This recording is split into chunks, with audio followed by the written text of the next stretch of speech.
Komið sæl og velkomin í Kastljós. Fjárlagafrumvarp fyrir næsta ár var lagt fram í dag þegar þing kom saman eftir sumarfrí. Við ætlum að ræða það hér við Steingrím J. Sigfússon. Steingrímur, velkomin í Kastljós. Við skulum bara byrja aðeins á að fara yfir þessar skattahækkanir sem eru boðaðar, því þær eru nú stærsti hlutin af þessu, ef við erum að skilja þetta rétt. Aðeins varðandi þessa skatta á einstaklinga, getur þú útlistað það eins nánar fyrir mér? Því að það er talað að þetta er tekið saman, fjármagnstekjuskatturinn, hátekjuskatturinn og svo þessi hefðbundni tekjuskattur. Hversu mikið mun tekjuskatturinn hækka á einstakling til dæmis bara með meðallaun samkvæmt þessu? Já, ef ég má nú kannski aðeins setja þetta örstutt í samhengi við heildarviðfangsefni. Við ætlum að reyna að minnka hallann á ríkissjóði 95 milljarða króna milli áranna 2009 og 2010. Það er ærið verkefni. Og við þurfum þar af leiðandi að draga verulega úr útgjöldum og spara, en við þurfum líka að auka tekjur, öðruvísi er þetta ekki hægt. Þungi aðgerðana, meiri hluti aðgerðana er á útgjaldahliðina. Það verður meiri niðurskurður á næsta ári en sem nemur skattahækkunum. Líklega 53% á útgjaldahliðina, 47% á tekjuöflunarhliðina. Krónutalinn og hærri samt þegar þú tekur skattana? Já, það þarf að huga svo mörgu þessum forsendum. Til dæmis er 11 milljarða niðurskurður á útgjaldahliðinni með því að verðbæta ekki bótaliði og gera ekki ráð fyrir launahækkunum og öðru slíku. Við tökum þetta með skattana, það er alveg rétt. Það er gert auðvitað ráð fyrir umtalsverðri viðbótar tekjuöflun. Beinir skattar samtals eiga að skila 37,6 milljörðum króna í meiri tekjur. Þá þarf að taka tillit til bæði verðlags og stofnbreytinga og heilsársáhrifa fyrri aðgerða þegar þetta er allt borið saman. Við erum að gera þarna ráð fyrir 5% hærra verðlagi og svo framvegis. Þannig að þetta er nú kannski ekki alveg eins hræðilegt og þegar að menn horfa hráar tölurnar þegar þetta er sett í hið rétta samhengi. Ja, þetta er engan sem gríðarlegar skattahækkanir. Já, þetta eru vissulega verulega skattahækkanir. Þó er það þannig að þegar að heildarskattar verða skoðaðir í frumvarpinu, þá fara þeir upp í 27,1% af vergri landsframleiðslu eins og hún er áætluð á næsta ári. Það er næst lægsta hlutfall í 10 ár að frátöldu auðvitað árinu 2009 þegar þetta hrynur. Þetta er sama hlutfall upp á komu nánast og var 2002. Þannig að við erum í raun og veru að tala allt öðru árferði sjálfsög. Já, en þetta er hlutfall af landsframleiðslu. Þannig við erum að tala stærð þessarar breytu í efnahagslegu tilliti eða í ríkisfjármálum sem hlutfall af því sem til skipta er. Og við erum að stilla þetta þarna af á nákvæmlega sama stað og þetta var 2002. En vissulega er þetta veruleg breyting vegna þess að menn voru búin að lækka hér skatta mjög umtalsvert í góðærinu, töldu sig þá hafa efni á því, sem kom nú í ljósa var nú ekki kannski alveg, því menn lifðum efni fram. Og það er engin annar kostur í stöðunni en að takast á við þennan gríðarlega ríkissjóðshalla með því að minnka bilið milli tekna og gjalda og það verður að gera á báðar hliðar. Og það er þetta erfiða verkefni sem við erum að fást við. Við veljum þá leið hér að leggja verulegan þunga þessara byrða á beinu skattana. Og af hverju er það? Það er meðal annars vegna þess að þá er betur hægt að dreifa því með sanngjörnum hætti miðað við tekjur og jafnframt vegna hins að óbeinu skattarnir eru náttúrulega viðkvæmari beint í verðlagslegu tilliti. Þeir valda umsvifalaust beinum verðlagsáhrifum eins og við nú verið minnt á í sumar þegar áfengi og tóbak var hækkað eða eitthvað slíkt.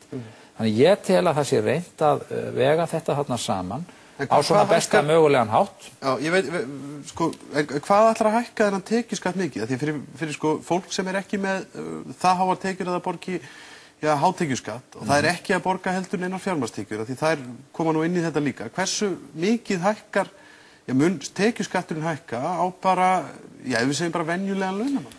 Ég get ekki komið hér með dæmi eða komið með nákvæmar útfærslur í því vegna þess að það er einfaldlega verið að vinna það mál.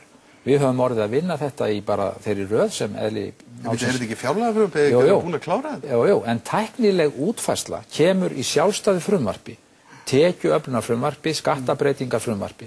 Þau koma núna í síðari hluta október, eða í öllum falli ekki síðar en svona mánaðamótin október-nóvember. Og þetta er nú bara hinn venjulega röð á hlutunum, auk þess er það nú einu sinni þannig.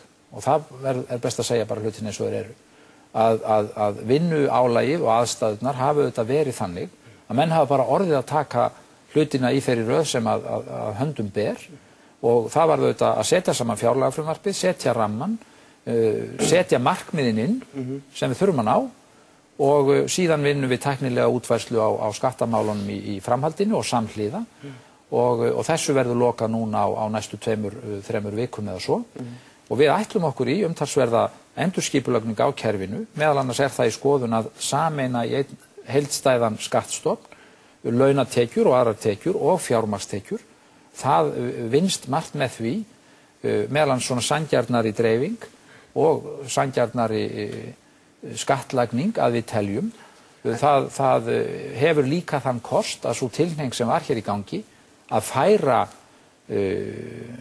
laun kannski yfir í fjármagnstekjur, skattlagðar með aðeins 10% flatri prósentu, færa laun eða tekjur yfir í einkahlutafélög.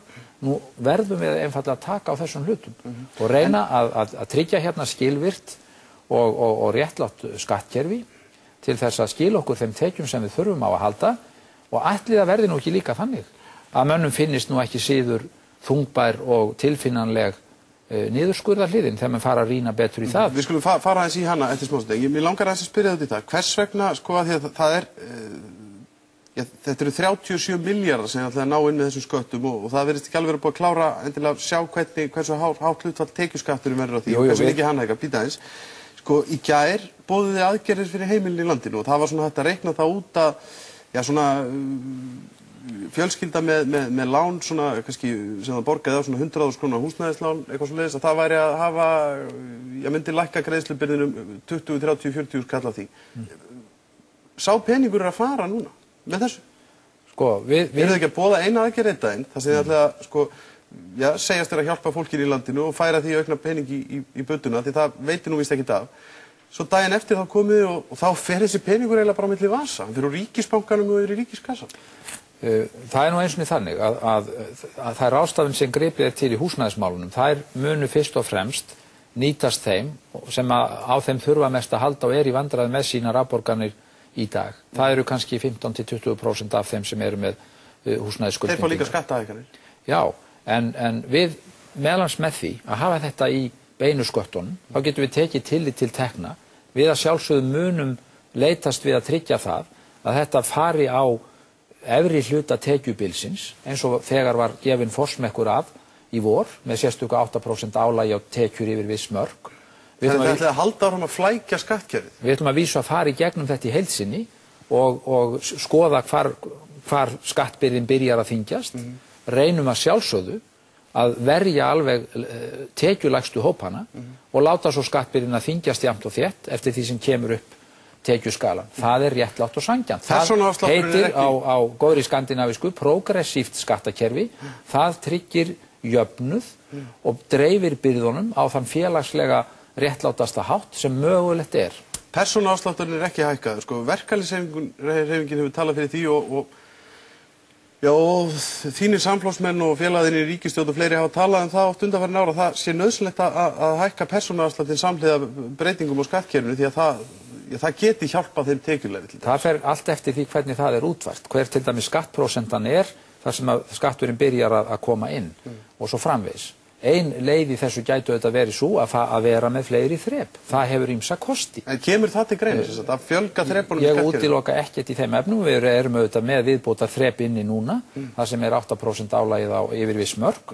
En vegna aðstæðna og af því að það var sett inn á miðju ári, þá var óhjákvæmilegt að útfæra þá tiltekinn hátt, þannig að það gæti komið inn í staðgreiðsluna. Nú höfum við svigrúm til þess að gera þetta öðruvísi, af því að þetta mun taka gildi fjárlaga áramót og skatta áramót. Þannig að það opnar möguleikan á því að gera þetta með heildstæðari hætti. Þessar breytingar á fjármagnstekjuskatti sem þið hafa verið að boða, sko, hversu hátt getur þessi fjármagnstekjuskattur farið þá? Hvernig útskýraðis fyrir mér og hvernig verður með fólk sem á kannski, já, þó þess að fáu sem eiga þó eitthvað sparifé, segjum bara ef maður á 500 skall eða miljónina banka, á maður þá vona því að það verði meira tekið af honum heldur en var aður? Nei, það geti einmitt verið öfugt. kannski bara förum við akkurat þannig í það að við búum til frítekjumark í fjármagnstekjuskattin. Þannig að svona lágar upphæðir, þær séu skattfrjálsar, en síðan komi þyngri skattur inn eftir því sem að upphæðirnar hækka og það hefði ýmsa kosti. Núverandi kerfi með 10% flatri prósentu, það gallað af ýmsum ástæðum, meðal vegna þess að það náttúrulega bara flatt og tekur ekki mið af verðbólgu eða einu eða neinu og það leggst á alla, jafnt á lága sparnaðinn hjá fermingarbarninu eða gamla fólkinu sem vil lega fyrir útvöru sinni og hundruðir milljónana og milljarðana sem stórtekjumennirnir voru að fá. Einhverjum milljarðar til skiptara núna til þess að taka, þeim hefur eitthvað fækkað, en enga síður það svo að fjöldi fólks með umtalsverðar fjármagnstekjur. Við erum með hóp í landinu, hann ekki stór, með hóp í landinu sem telur fram engar launatekjur, eingöngu fjármagnstekjur. Hvað gerir hann? Hann borgar 10% af allri sinni innkomu. Hann borgar ekki einu sinni útsvar til sveitafélagsins þar sem hann lifir. Hann borgar ekki gjald í framkvæmdasjóð aldraðra. Altså, menn borgar ekki útvarpsgjaldið eins og það var áður. Þannig að þetta var þetta ómögulegt fyrirkomulag. Þetta var ekkert mjög stór hópur en hann var til og sumir af þessar aðilar höfðu umtalsverða fjármagnstekjur. Eitt sem að væri mjög freistandi að skoða í þessu akkurat þetta, taka upp frítekjumark gagnvart svona lágum hóflegum sparnaði, þannig að það sé hvati til staðar í því. Þannig að það verður líka þrepaskipting í fjármagnstekjum. En hærri prósenta á skattinum þegar hann byrjar og þá væri það kannski þannig að þetta væri skattlagt með öðrum tekjum á þann hátt að það væri einhver x6% af skattaandlæginu sem væru fjármagnstekjurnar. Það auðvitað aldrei 100% því það ekki ætlunin að fjármagnstekjuskatturinn verði jafn hátt prósentustig og launaskatturinn. Eitt staðreynd og það það að Ísland með einhverja lægstu fjármagnstekju skattlagningu á byggðu bóli. Við bjuggum hérna til á undanförnum árum algjört bómullar umhverfi fyrir vissa aðila. Það voru hátekjufólk og það voru fjármagnstekjuhafar og reyndar í raun og veru gróðafyrirtæki líka. En tölum við þessu fyrirtæki, því að þið boðið þið ætlaði að taka 16 milljarða í einhvern svokallaðan orku- og auðlindaskatt. Útskýra þess fyrir. Við erum að tala um þá hugmynd að fara inn með á mjög breiðum grunni með svona orku umhverfis auðlindagjöld.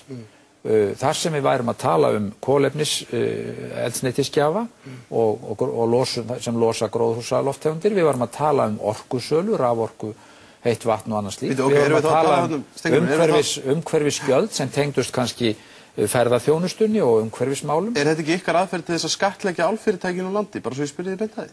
Af því að það búið að semja við þau talsvert hagstætt skattaumhverfi, þarna finnið þið leið til þess að þetta mun bitna mjög harkalega á þeim, ekki? Nei, þetta myndi ekkert bitna harkalega á þeim. Það ekki bara rukka fyrir kílóvattstund? Vegna þess að hér værum að tala gríðarlega stóran breiðan skattstofn. Og þá værum við auðvitað að tala mjög lág einingaverð, því hann legðist á alla sölu, á alla jafnt, einstaklinga sem fyrirtæki. Vissulega eru stórnotendur. Þannig að þetta auka skattur á einstaklinga líka? Já, þetta kæmi auðvitað þá inn í raforkusölu til allra, en því mjög lág upphæð. Og þetta meðal annars aðferð til þess, sem mikið hefur verið rætt að þjóðin fengi þá beint til sín vissa rentu fyrir auðlindirnar, orkuauðlindirnar. Við værum að taka á í umhverfislegu tilliti með því að innleiða í raun og veru gróðurhúsaskatt sem legðist á allt kolefniseldsneyti og allt sem losaði gróðurhúsalofttegundir. Vegna þess að þetta stór og breiður geiri sem þarna undir, þá hægt að hafa þarna talsverðar tekjur þó að einingaverðin séu mjög lág. Við erum að tala ferðaþjónustuna og tekjustopp sem gæti orðið framtíðar tekjustopp fyrir uppbyggingu þjóðgörðum, fyrir markaðssetningu ferðaþjónustu. Jafnvel þó þetta sé lítið, heldurðu virkilega að þetta sé eitthvað sem að fyrirtæki þú getur auðvitað farið með þessa ræðu í hvert einasta skipti sem við ræðum þessa skatta, að þetta sé allt saman ómulegt. Við getum auðvitað bara talað okkur út úr settinu hérna. Þú veist alveg nákvæmlega hvernig þessi gagnrýni þú veist nákvæmlega hvernig gagnrýni þetta og þú veist hvernig ástandið hérna. Þetta ekki dóðalítið það þegar ég spurði það því. Þetta ég ekkert að kvart undan því. En þú kemur alltaf með sömu ræðuna. Það sem ég að segja þetta að við verðum að skoða það hvar við getum borið niður ef við ætlum að takast á við þetta verkefni. Og þú telur það sé hægt það eru engin töfrabrögð í þessu. Við rákum ríkissjóð með 216 milljarða halla árið 2008 þegar við bókfærðum hrunið og töpin í Seðlabankanum og allt það. Hallin núna stefnir í 185 milljarða króna. Hversu lengi myndum við þola það að reka ríkissjóð þannig? Ekki mörg misseri. Því þá kyrkir vaxtakostnaðurinn ríkið. Og hvernig eigum við þá að standa undir skólum og heilbrigðisþjónustu, greiða atvinnuleysisbætur og svo framvegis. Við verðum að ná þessum halla niður og við verðum að taka stórt skref fljótt, því annars hleðst þetta upp. Og það er það sem hér er verið að gera, með því að taka mjög stór, erfið skref, bæði í niðurskurði og sparnaði og í tekjuöflun. En það góða við það er að ef við gerum þetta núna, árinu 2010, þá erum við búin að taka stærsta skellin. Þetta er stærsti hjallinn, langstærsta skrefið sem við þurfum að taka á þessari vegferð okkar til þess að koma afkomu ríkisins í jöfnuð og síðan í afgang, þannig að við getum haldið skuldunum undir því sem þær eru núna stokknar upp í á 1 til 1,5 ári. Það var hreinar skuldir ríkissjóðs Íslands farið úr 10 af 100 með að við verga landsframleiðslu upp í 60%. En við skulum halda áfram með þetta, því ég ætla að halda áfram að spyrja þið út í þetta samt. Það er sko, þú ætlar að halda áfram að hækka áfengi, olíu, tóbak, bifreiðagjöld. Er þetta ekki fullreynt svona í ljósi þess að þið gerðu þetta núna í sumar og það kom í ljós að tekjurnar af þessu minnkuðu vegna þess að salan einfaldlega minnkaði, þannig að þið voruð að taka að minna, er þetta ekki? Þú ert alltaf bjartsýnn. Það var nú reyndar ekki þannig, sko. Auðvitað er ákveðin neyslusamdráttur í þessum vörum eins og öðrum. Það var ekkert meir en búast mátti við. Og verðáhrifin, fælingaráhrifin vegna verðhækkana urðu ekkert meir en búist var við. Og þetta skilar að sjálfsögðu, skilar meiri tekjum en annars hefði orðið. Það er alveg klárt. Og þegar við skoðum þessi gjöld, áfengi og olíugjöldin og fleira, þá er það aðeins tóbakið sem er komið upp í það sama og það var þegar núverandi gjöld voru upphaflega lögð á. Það er enn borð fyrir báru til dæmis í áfengisgjaldinu. Þangað til að það væri komið að raungildi það sama og það var fyrir nokkrum árum. Þannig að þetta eru auðvitað vöruflokkar og skattstofnar sem er ekkert óeðlilegt að menn horfi til, meðlans vegna þess að þetta er varningur sem í sjálfu sér enginn er neyddur til að kaupa.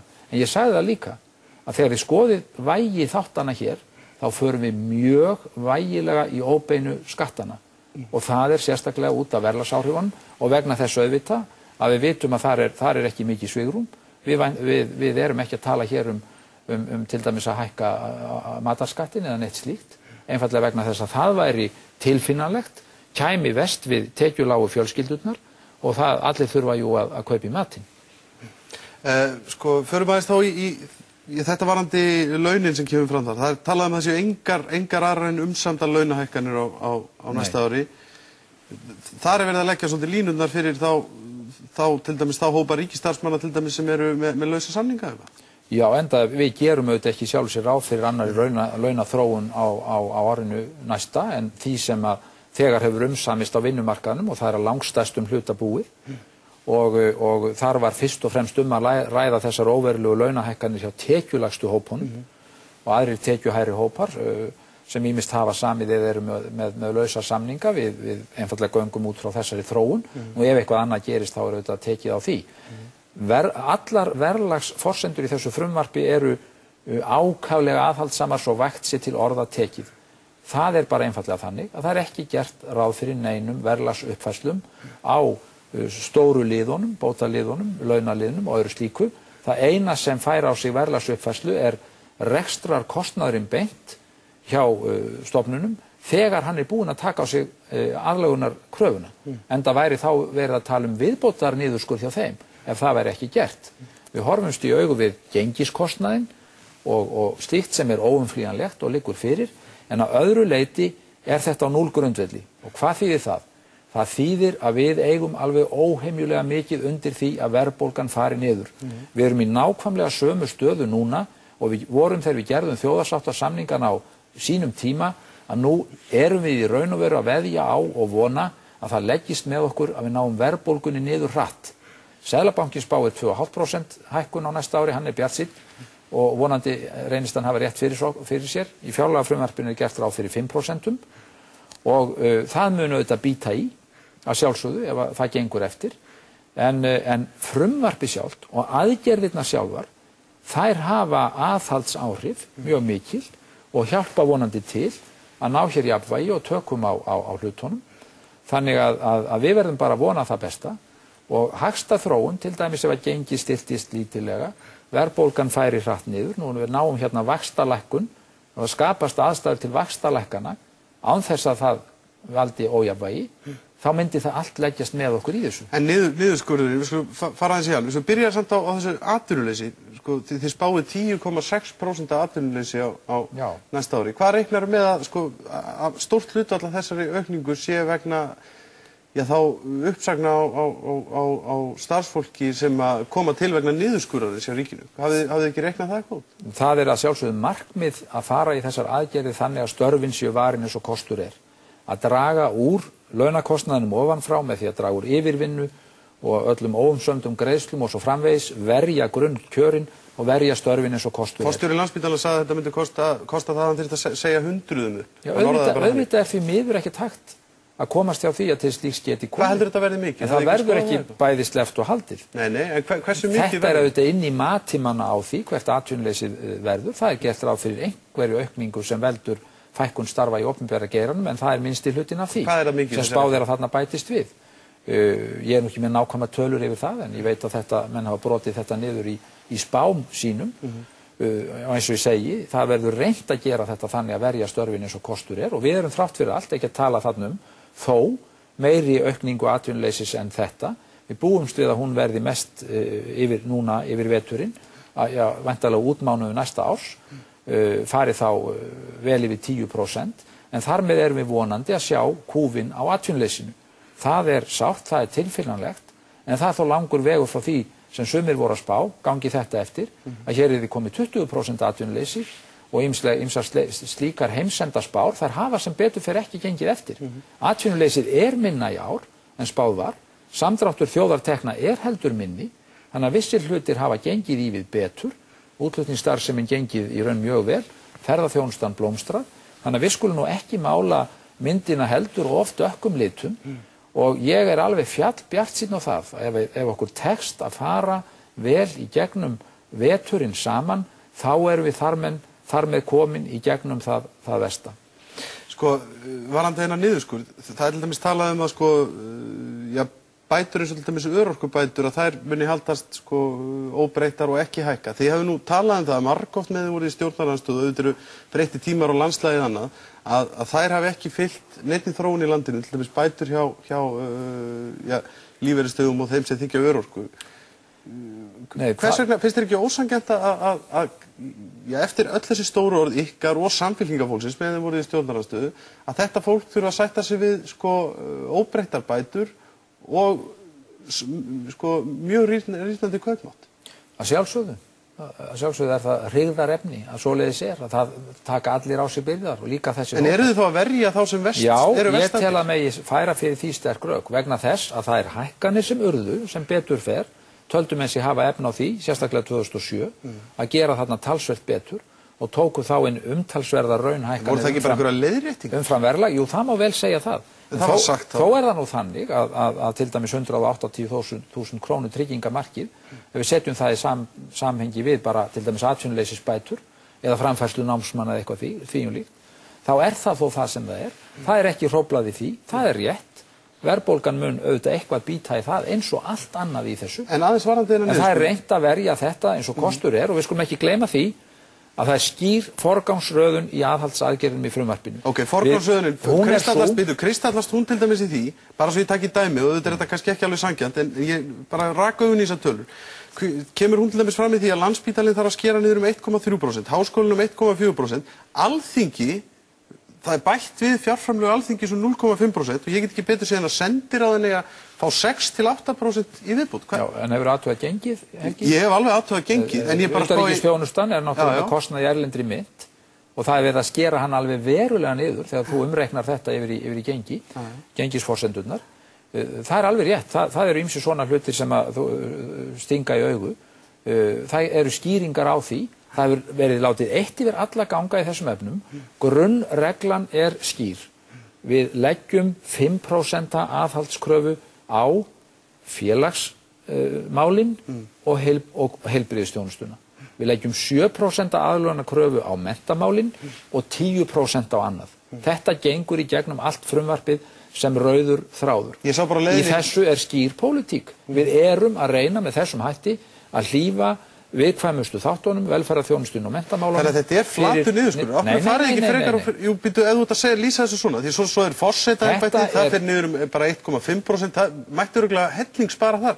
Eins hjá þess vegna Alþingi og ég leyfi mér að tala um þessi sendiráð, til hvers erum við að halda út þessum sendiráðum núna? Það verið að spara auðvitað verulega í því að sjálfsögðu. Það má alveg ræða það, á að ganga enn vasklegar fram þar. Það á að leggja niður stofnanir og sameina þær í stórum stíl. Í frumvarpinu langur listi yfir mjög róttækar tillögur uppstokkun og skipulags á þessu sviði. Þá að sameina öll skattaumdæmi í eitt, þá að sameina alla héraðsdómstóla í einn, þá að fækka lögregluumdæmum. Auðvitað kemur þetta við og margir eru órólegir út af þessu. En við teljum bara að það að þrýsta þessu öllu niður með flötum jöfnum niðurskurði, það gangi ekki. Við náum ekki þessum árangri þannig. Við verðum að endurskipuleggja þessa þjónustu og nota útsjónarsemi til þess að nýta okkur tæknina og alla þá möguleika sem eru til að hagræða og endurskipuleggja þannig að við náum þessum markmiðum. Af hverju fækkið ekki ráðuneytum? Sparnað í útgjöldum. Af hverju sitja ennþá annan tug manna við ríkisstjórnarborðið á næsta ári í öllum þessu ráðuneytum? Það nú akkurat í prógramminu að gera það og næstu skref verða vonandi tekin þar strax á næsta ári. Þannig að það verður tekið bara, hvað verður þið þá fækkað áramótin? Nei, ég veit nú ekki hvort það verður næstum núverandi áramót, en það stefnan sú að fækka þeim úr 12 í 9 á kjörtímabilinu. Af hverju rjúkið ekki beint í það? Hvað því til fyrirstöðu? Það þarf auðvitað að undirbúa slíka hluti og það ekki líka að undirbúa niðurskurð á Landspítalanum? Jú, enda verið að gera það, að sjálfsögðu. Og það verið að endurskipuleggja ráðuneytin og byrjað á því. Núna í dag tók gildi fyrsta skrefið í því. Nú var til efnahags- og viðskiptaráðuneyti þar sem öll efnahagsmálin eru saminuð á eitt stað. Næst þarf sparnaður með því? Já, það var kannski þó sérstaklega miklu meiri skilvirkni að þessi verkefni sem voru dreifð á 3 ráðuneyti og gafst nú ekki mjög vel. Eða hvað? Efnahagsstjórnin eða hagstjórnin var nú ekki til fyrirmyndar á Íslandi undanfarin ár. Þannig að við skulum ekki gleyma líka verkefnunum sem við hlut eiga. Þetta ekki bara til þess að skera niður. Þetta líka til þess að hægt sé að standa vörð þjónustuna og veita hana með skilvirkari hætti. Bara ein spurning í lokin, tökum aðeins upp léttara hjal, tölum þetta Icesave-dót. Kallar það léttara hjal? Já, miðað við þetta allavega. Hvenær stendur til að skrifa undir einhvers konar bindandi samkomulag við Hollendinga eða Breta án þess að leita til Alþingis fyrst? Nei, það nú ekki verið að gera það í þessum töluðum orðum og sjálfs. Við væntanlega hittum nú forystumenn stjórnarandstöðunar í fyrramáli til að fara yfir stöðumála með þeim. Og það þegar búið að kynna í nefndum þingsins og fyrir stjórnarandstöðu foringjum viðbrögð Hollendinga og Breta var gert strax. Það eitthvað til þess að bera fyrir Alþingi sem aðilar eru þá sáttir. Þannig að þið munu skrifa undir eitthvað, það ekki andstöðu við lögin? Nei. Að sjálfsögðu ekki. Allir samningar sem að þurfa fullnustu Alþingis, þeir eru undirritaðir með fyrirvarum samþykki Alþingis og það kallar þá á lagabreytingar. Og þannig það nú. Þannig það stjórnskipulega bókstaflega ekkert af því. Kalli það á breytingar á gildandi lögum þá borin fram tillögum að það sé gert. Hversu oft ekki skrifað undir EES-samninga og viðauka með fyrirvara, stjórnskipulegum fyrirvara og fyrirvarum samþykki Alþingis af því að fullnusta þeirra kallar á lagabreytingar. Þannig það bókstaflega ekkert óvinnilegt við það. Þetta mál sem þarf að leysa og Alþingi ákvað það strax í desember mánuði síðastliðnum að reyna að leiða þetta til lykta með samningum og fól framkvæmda valdinu það verkefni. Síðan kom niðurstaður því til Alþingis og Alþingi setti sitt mark á frágang þess máls. Síðan hefur verið unnið úr því í framhaldinu eins og eðlilegt og skylda framkvæmda valdsins og að sjálfsögðu kalli niðurstaðan á það að málið færi aftur fyrir Alþingin og þá gerir það og fær þar þinglega meðferð eins og það kallað. Heldur það sé meirihluti fyrir þessu en við málið? Láta nú reyna á það til þrautar að ná niðurstöðu í málinu. Við höfum þar ákveðin markmið í huga að reyna að ná fram lagfæringum á ákveðnum hlutum sem að út af standa í þessum, eða hafa gert í þessum þreifingum sem fram hafa farið. Málið í aðalatriðum eins vaxið eins og það var eftir að viðbrögð Breta og Hollendinga við fyrirvörum Alþingis, það hvernig þeir sjá fyrir sér að þeir geti mætt þeim og fallist á þá með tilteknum hætti sem kallar á að vinna úr málinu frekar og þannig það statt í augnablikinu. Ég að sjálfsögðu bjartsýnn á það, enda hefði málið ekkit farið áfram á okkar hálfu, nema ég væri bjartsýnn á það að við finnum á þessu farsæla lausn. Það orðna þessa óleysta máls, við vitum hvað það og það ýmsir hlutir framundan sem gætu orðið okkur mjög óhagstæðir ef ekki fer að rofa til í þessum efnum eins og fleirum. Takk fyrir komuna í Kastljós, Steingrímur. Takk.